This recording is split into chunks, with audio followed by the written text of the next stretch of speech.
Weather Service in Wilmington has issued a severe thunderstorm warning for eastern Franklin County, southeastern Wayne County, Union County, Indiana, northern Dearborn County, northwestern Hamilton County, Butler County, Preble County, until 9 p.m. At 7:55 p.m., severe thunderstorms were located along a line extending from Cambridge City to near Osgood, moving east at 60 miles an hour. Hazard, 60 miles an hour wind gusts and quarter-size hail. Source, radar indicated. Impact, minor hail damage to vehicles is possible. Expect wind damage to trees and power lines.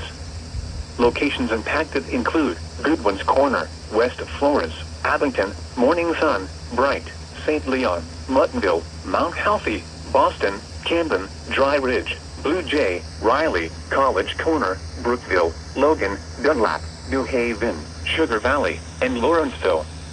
This includes the following interstates: I-74 in Indiana between mile markers 157 and 171. I-74 in Ohio between mile marker 0 and 7, and near mile marker 9.